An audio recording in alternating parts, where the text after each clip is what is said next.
जय शिवराय मित्रांनो, स्वागत आहे तुमचं नवीन एका व्हिडिओमध्ये. तर आज स्टुडिओवरती आल्याच आपल्याला एक पार्सल कोरिअर करायला जायचं. कालच्या व्हिडिओमध्ये तुम्ही बघितलं असेल, हे वाला पार्सल होतं. A4 साईजची याच्यामध्ये फ्रेम आहे आणि ती आपल्याला कर्नाटकला पाठवायची ॲक्च्युली.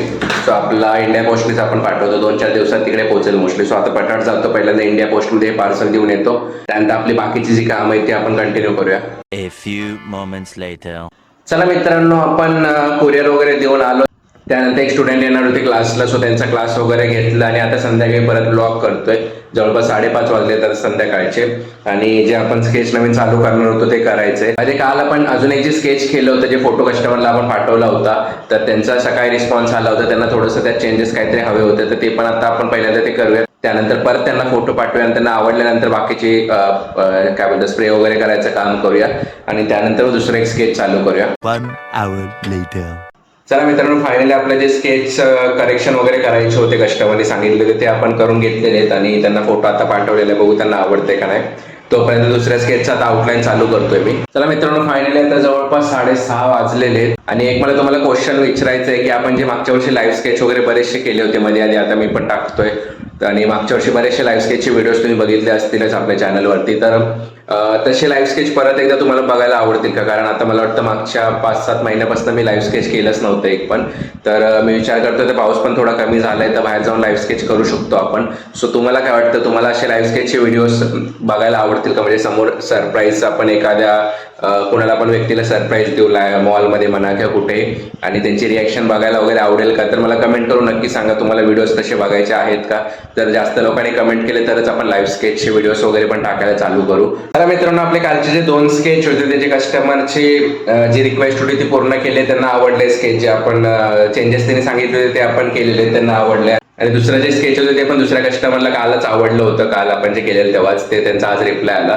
सो दोन्ही स्केच आपल्याला आता पॅक करायचे. एक ॲक्च्युली फ्रेम करायचं आणि एक कुरिअरने पाठवायचं. एक येऊनच घेणार आहे फ्रेमवालं आणि एक विदाउट फ्रेमवालं जे आहे ते आपल्याला कुरिअरने पाठवायचं आहे. सो विदाउट फ्रेममध्ये तुम्हाला माहिती आहे आपण रोलनी पॅक करतो किंवा मग कार्डबोर्डनी पॅकिंग करतो. सो आता रोल नाही आहेत ॲक्च्युली माझ्याकडे, संपले, त्यामुळे मी कार्डबोर्ड पॅकिंगनी करणार आहे, जसं आपण फ्रेम पॅक करतो ॲक्च्युली तसं.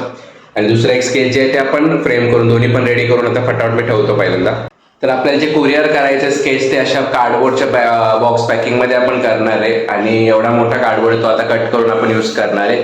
चांगल्या क्वालिटीचा कार्डबोर्ड आपण यूज करतो. कसे पण जे किराणामध्ये मिळतात मोस्टली ते नाही यूज करत. हे मला वाटतं कोणत्या तरी कंपनीचं आहे, म्हणजे भंगारवाल्याकडनंच घेतलंय, पण चांगल्या क्वालिटीचं जे आपलं वॉशिंग मशीनसाठी किंवा फ्रीजसाठी वगैरे यूज करतात ना, चांगला कडकवाला कार्डबोर्ड तो यूज करतो. कारण स्केच किंवा फ्रेम तुटायला नको कुरिअरमध्ये, त्यामुळे आपण हे चांगल्या क्वालिटीचे कार्डबोर्ड यूज करतो. सो आता फटाफट मी ते कट करून घेतो A4 साईजचं आणि मग त्याच्यामध्ये स्केच टाकून पॅक करतो.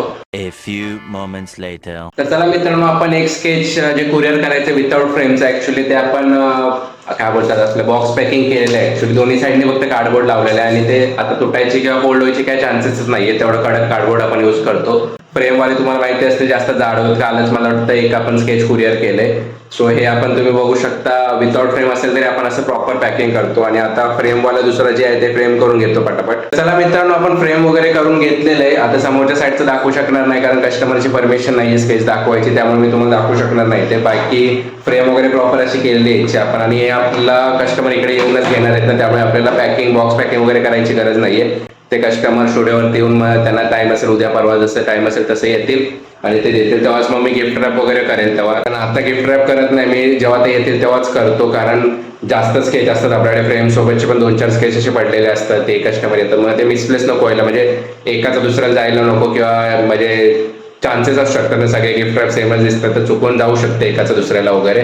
त्यामुळे मी जेव्हा ते कस्टमर येते त्यांच्या समोरच गिफ्ट रॅप करून त्यांना ते देणार आहे. बाकी आपण जे आता कुरिअरसाठी पॅक केलेले ते उद्या सकाळी जाऊन परत पोस्टात देणार आहे. आज सकाळी पण आपण पोस्टात गेलो होतं, काल जे स्केच पॅक केलं होतं ते द्यायचं होतं त्यामुळे.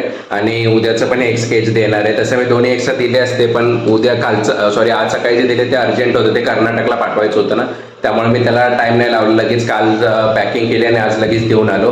हे स्केच काल रेडी नव्हतं झालं ॲक्च्युली, त्यामुळे आपण हे आज पॅकिंग केलं आणि उद्या देणार आहेत.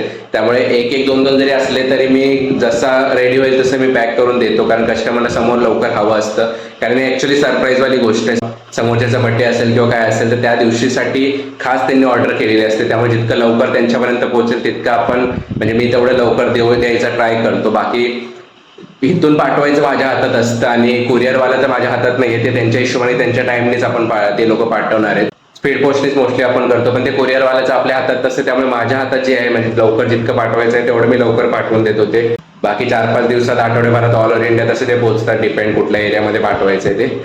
एनिवेज मित्रांनो, दोन्ही स्केच आणि ते आपण रेडी करून ठेवलेले. नवीन एक स्केच आपण सुरू केलेले, त्याचा फेस आणि हेअर्सचा पार्ट मोस्टली कम्प्लीट झालाय. क्लोथ टेक्स्चरचा पार्ट बाकी आहे, तो उद्या मी कम्प्लीट करणार आहे. बाय आता 9:15 झालेले आहेत आणि आज जास्त काम नाहीये तसं. ब्लॉग पण आपण एडिट केलेला आहे दुपारीच, त्यामुळे मला वाटतं हा ब्लॉग आपण इथंच एंड करूया. तुम्हाला ब्लॉग आवडला असेल तर लाईक करा, चॅनलवरती नवीन असेल तर सबस्क्राईब करायला विसरू नका. चला मित्रांनो, भेटूया उद्याच्या ब्लॉगमध्ये. तोपर्यंत स्वतःची काळजी घ्या. Bye bye.